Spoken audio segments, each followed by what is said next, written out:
Hello, I'm Rick Steiner. Welcome to another podcast of Luxe Life Discovered. My co-host today is Shannon Richmond with the Panama City Beach Chamber of Commerce. So welcome, Shannon. Thanks for having me. I always have such a good time learning so much about your guests. I know it's fun to Yeah. see what everybody is involved in and doing. Sure is. Our guest today is Bradley Ezell with Bradour Company, and he's also a sponsor for our series of podcasts. So welcome, Bradley, to the podcast. Thank you, Rick. Thank you, Shannon. Thank y'all for being with me today. This is I'm looking forward to this. Well, we are too, because I'm curious. So tell people what Bradour is really all about. hmm So it's a company that I've started as kind of an acorn and has grown over the last couple of years, and now we finally come to market. And so it's a luxury men's skincare company that I've started out of Nashville, Tennessee, and something I'm super passionate about, and can't wait to talk more about and let people know that watch your show a little more about it. But that's what it is, kind of at a high level in a nutshell. Okay, and so where did this concept, when did it start, and how did you pursue it? Take it from concept to actual product. Yeah, no, that's a great question. So rewind the clock a little bit here. So, there was this thing a few, 2-3 years ago, as we all know, right, called the pandemic. And during that time, I also turned 30. So by no means do I think that that's an old age or anything like that. But it was I guess you can say a seismic moment for me, or, a milestone, I guess you could put it. So locked down, turning 30, thinking about the next decade. And I think it was more mental, but I'm sure we were all kind of going through mental stuff at that time, right? It was a pretty difficult time for us all. I started looking in the mirror, and I was thinking, hey, you're not quite looking as fresh as you did, just couple of years ago. Right, we had plenty of time to look at ourselves, didn't we? Yeah, exactly. I think we were all probably way too close, because we're just stuck in the house, right? You just walk by that mirror a little too much. But yeah, so I started. So I was like, well, I've always, I think I don't know where it started necessarily in my childhood, but I've always thought it's important to have a great first impression. I've always cared about grooming, men's style, just looking sharp. I've always thought it was neat to see the likes of like a Ryan Gosling or Ryan Reynolds, people like that, but guys that I've kind of looked up to for style, David Beckham, things like that. And so that I didn't even have the idea for the company at that point, but so I thought, well, this is a time I could try out a couple of different products, like find out what skincare is all about, because at that point, I washed my face in the shower like everybody else, and maybe put on a little moisturizer, maybe, every now and then. So anyways, fast forward a little bit, I started trying out a couple brands, and well, that didn't really work. Okay. And just to give you a little background on just who a little bit of what I've been doing the last few years. So I'm in healthcare analytics. And so the way that I am is I really not only want to be a self-improver, but I can get really deep in the weeds on things. And so I started doing a ton of research on skincare ingredients. And I didn't just willy-nilly just go out and try a bunch of things. So I really wanted to make sure I was spending my money where it mattered. And so after several months of research, I started finding out what works, what didn't work, tried out a few brands. And I just noticed that some brands were doing what I thought it would. Some of the drugstore brands really weren't going to appeal into me. And then also out there's not a lot of brands that appeal to men like myself. I think, most skincare is tailored for females, which is understandable. But even some of the other brands that were out there just didn't really speak to a guy like me. So that, in a nutshell, is kind of where it started. I'm happy to go into that a little deeper. Okay. So how did you take it from that concept? Even like realizing that there's still a big step between like bringing a product to the market. So how did you, I mean, and this is a common theme on our podcast today that we've talked to other people, and you're all young and you've done your research. That's the thing about it. Every guest has stressed the research part. Yes. And so How in the world did you go for, especially a men's skincare product? How did you even know where to research to even start? I would be clueless. Yeah. Yeah.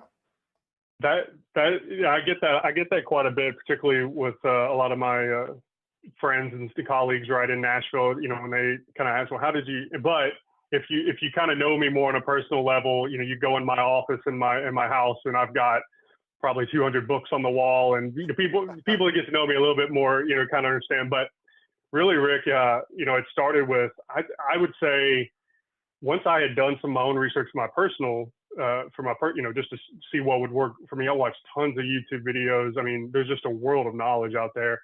Read every blog I could. Of course, I understand, like, I'm not a doctor, right? So I thought, you know, it was going to be key to tie in experts like that. So I worked with a dermatologist in South Florida, as well as a chemist with the lab manufacturing company that I work with that helped me create the product. And so, you know, I took a lot of ideas I had to them, and I remember the chemist said, well, they're like, you're not quite at the PhD level, but you know way more than I would expect someone to know. So, so that's what I helped, you know, so I learned a lot myself. Again, I'll kind of use this word several times, self-improver. I really believe that you get out of life what you put into it, and you can kind of be whoever you want to be. You can grow, you can be that man or that woman that you want to dream to be. And so that's you know, to make it a long story, that's kind of how I brought it to. Well, I've contacted several manufacturers in California, Florida, and I wanted to keep it in the U.S. Right. I'm very patriotic, and I wanted to keep something that was manufactured here in the U.S. I could have gone overseas, and the Japanese markets, the South Korean market are huge for skincare. But so I partnered with a great manufacturing facility in South Florida that helped me bring it to life, I guess you could say. That's interesting. But you know, most men, how do you get the word out to men? Like my husband will say, hey, do you have any moisturizer I can use? So he'll just grab whatever I have and use it. But Yeah. they need to know that they have their own, because your skin's not like my skin, your skin's not. Right. So how do you market it to men? Yeah, exactly. And you brought up a good point there, Shannon, because you know the difference between men and women's skin particularly is this stuff right here, right? We've got a lot more facial hair than women. Our pores are a little deeper. Our skin is a little thicker, right? So it does make sense for men to have products specifically tailored to that would work better with those types of skin, right? I'm sure there's gonna be some women that have thicker skin too, but overall, men just have different things going on their face. And so, to get to your question though, how do you kind of let men know that? I think it takes education, right? Yeah. I think it also with social media, YouTube, things like that, people are learning about this a lot more. I know that there's a lot of great. I think part of it too is like, and you've probably looked at my website, and then also is the Instagram page. It's very tailored towards a male-centric audience, and so I think it's also just having content that appeals to men as well. So right now, are you finding it more that ladies are purchasing it for their men, or men are purchasing it for themselves? Good question. Yeah. That's a great question. No, so I think we haven't started yet, but I am going to experiment with this, that to start with social media ads or out there that do target women, and maybe see if there's an angle there, right? Like you just said, right? Like, oh, honey, like I keep getting ads for this on my Instagram account. Like maybe you should, yeah, like, oh, I bought this for you. Like maybe you should try this out. But we haven't tested that quite yet. But I will say, yes, a few of the orders I've had in Nashville have been from girlfriends or wives that have been like, they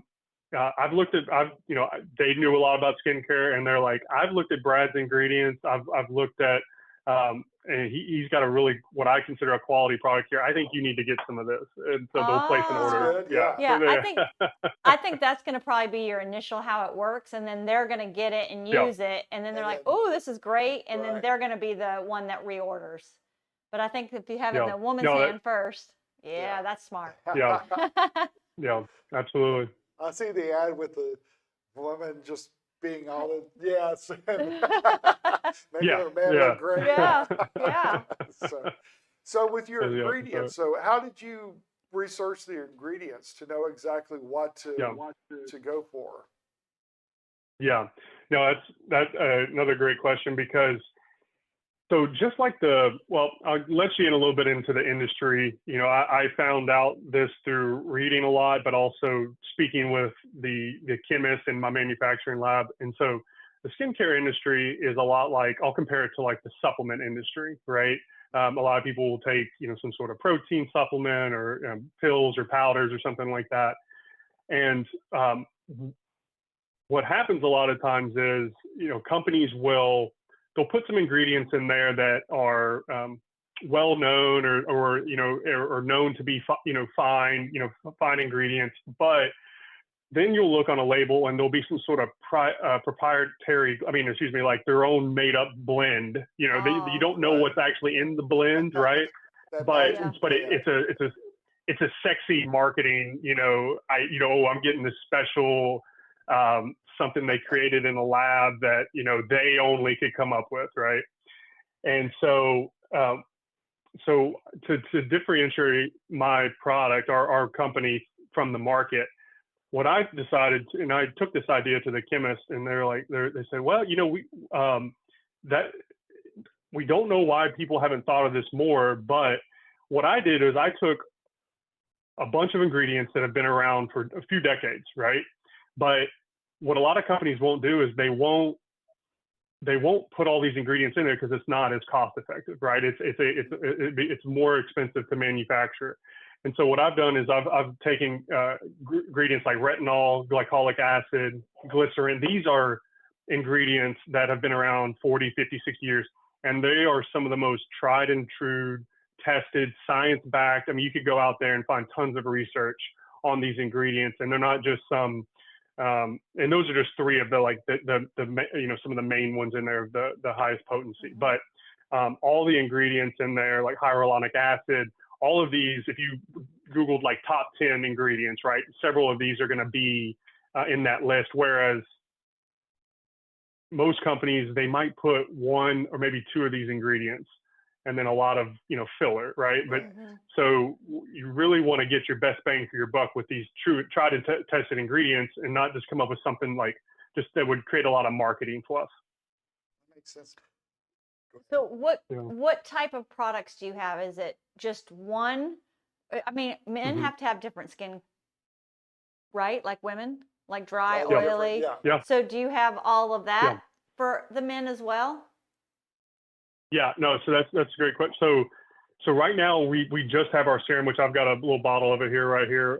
By the way, Rick, I'm gonna send you some of this after we get off here. All right. I need to get your address so I can send you some. Sounds good. Wait, let me see how he looks now. Okay. We'll do the before and after. Well, he's got that great. After. I mean, he's already got that great tan and everything. So I mean, I know he's the guy that takes care of himself already. But we'll send this to you so you can try it yourself. But sorry, I lost my train of thought. What was the question again? Different skin for the types. men. Yeah.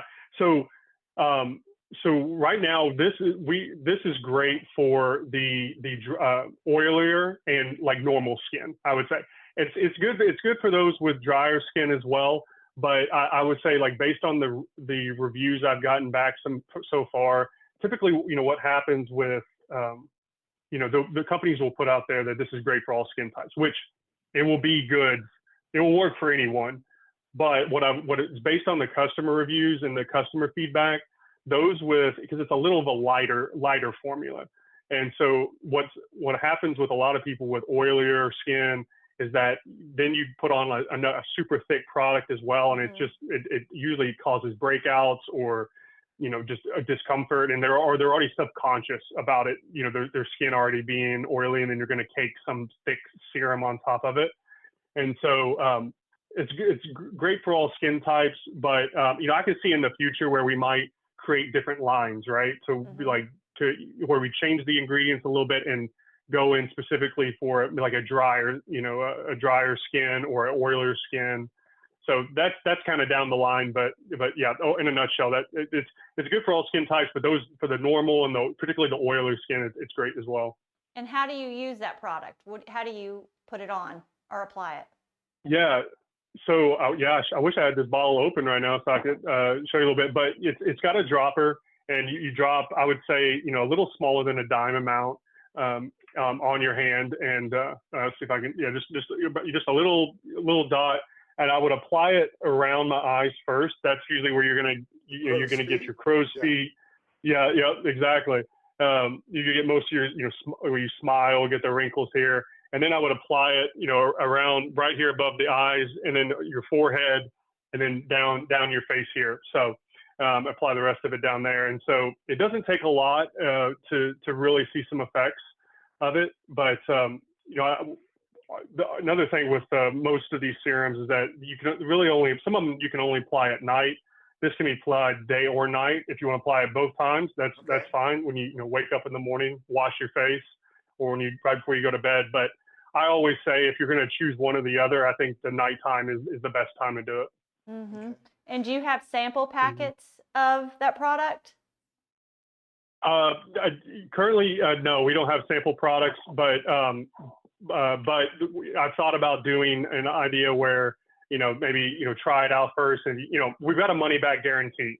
So if someone doesn't like it for whatever reason, they'll get their money back, no questions asked. I know what I'm putting in Steve's stocking. I know, yeah. Well, so when you first came up with this idea, how was the response from your immediate circle? Yeah. Were there skeptics? Were there,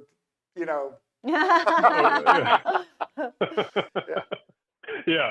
It's when I came up with the idea a couple of years ago, particularly during the pandemic, I knew I wasn't I needed to do more research. I mean, that was just the kernel of the idea, right? But I started, because we were in lockdown, I just started reading a ton of books. Not even about skincare, about business and self-improvement, personal development, all that. And so once I think people around me saw a change in me and how serious I was about this. But yeah, I mean, I now that it's come to fruition, there's actually a bot, there's actually a product here in front of us. Now people are like, okay, this wasn't just some crazy fantasy that he came up with, or he's, he didn't just talk the talk. Yeah. He walked the walk as well. They were like, he wasn't locked up so long that he just lost his mind. Yeah.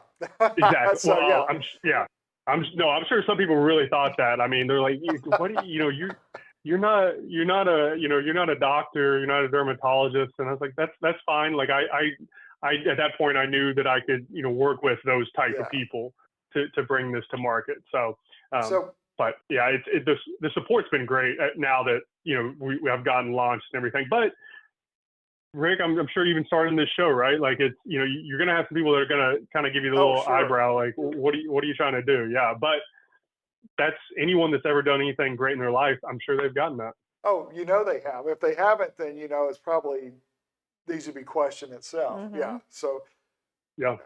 So, let me ask you this too about the chemist. How did you know, we had a guest earlier and she was talking about working with her chemist.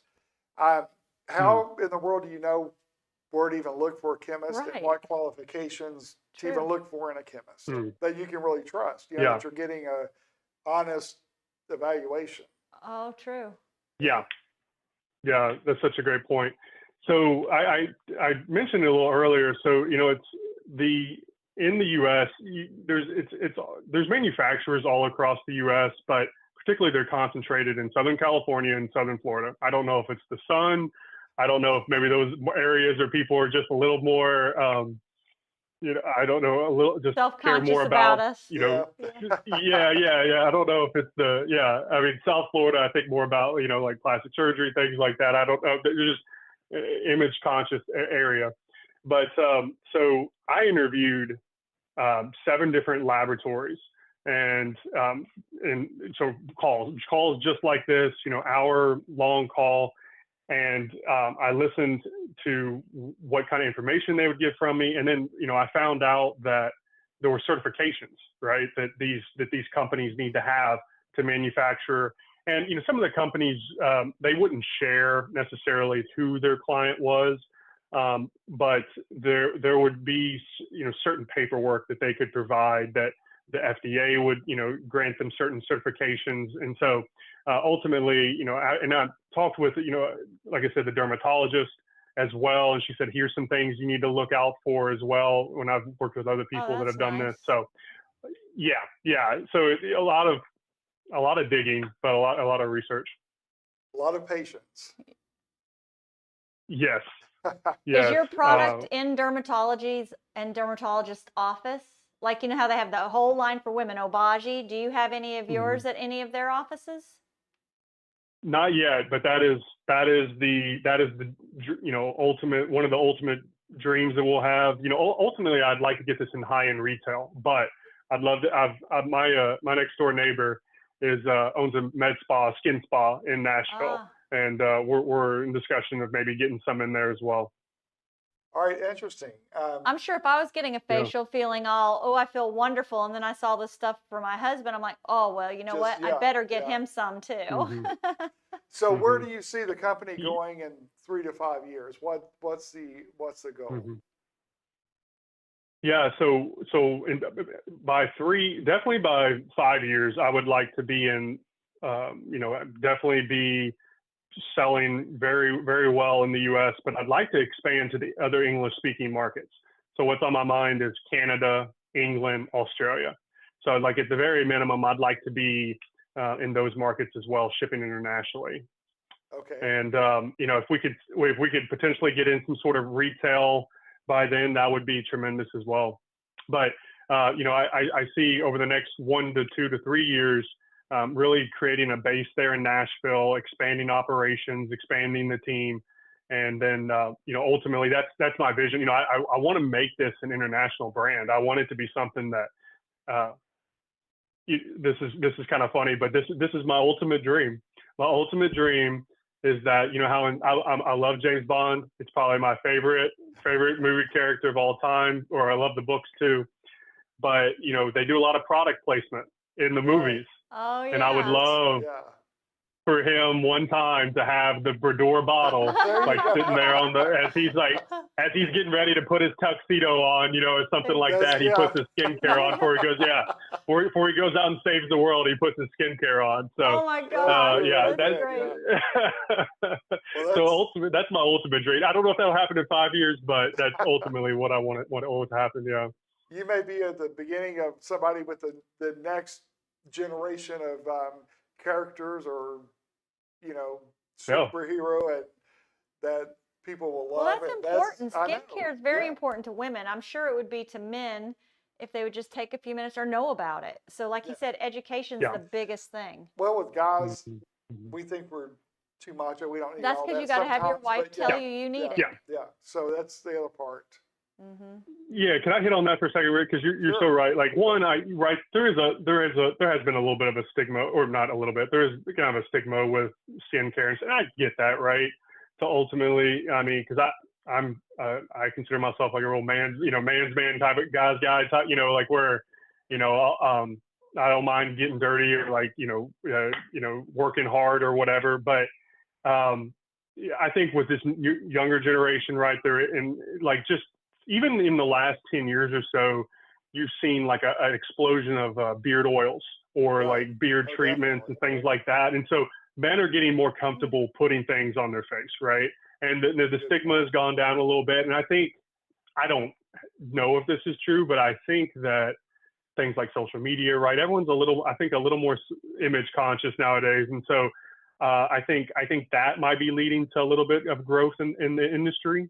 But I think with the things like beard oils, guys are just getting a little more comfortable doing that. But to kind of wrap up the point with macho, that's kind of where that's where I'm tailoring my content to appeal to men like that, maybe if it was a slightly different content, more maybe female-centric content, they wouldn't be as like it wouldn't appeal to them in the same way. Well, and there are a lot that do it that wouldn't talk about it. You know, that's like they have their regimen they follow, but they're not going to like openly discuss it or post it. Like, on oh my social God, media. you look great. You look refreshed today. Right. Oh, well, I fit on. Yeah. Got my Bradour on today. Well, you know what's funny is they're like, I've had a couple people, they're like, are you using your product? And I said, yeah. And they're like, okay, well, like I can tell, like you look a little different. Like you look different. I can tell it different. I was like, yeah, well, I was like, I gotta, walk the walk as well and use it. And so, I've even had family members comment on it, and so, I'll keep an eye on Rick and let you know what happens to him. Yeah. Well, we have to get a before and after picture or something. Yes. Yeah, absolutely. And how long does it take to start seeing effects? Yeah. So typically I would say, with our customers that have used it so far, as little as 4 weeks. Oh, So, wow. So you'll definitely notice some softening of the lines around your eyes, and your jawline. That's where you'll notice it, a lot first, but it also helps good in like balancing your complexion, right? Helping soften some of, like, you've got dark spots on your face, things like that. So you'll notice a slight reduction in that as well for most people. Wow. All right. I'm excited for Steve to try it. I know. And you. Thanks, Shannon. All right. Well, goodness, our time has already passed, but tell people where they can get your product. We'll put the image of all the information on the screen as well, but just share that information if you don't mind. Yeah, absolutely. So you can reach us on our website at www.bradour, BRADOUR, bradour.co, not .com, .co. And then you can also find us on Instagram at bradour.official.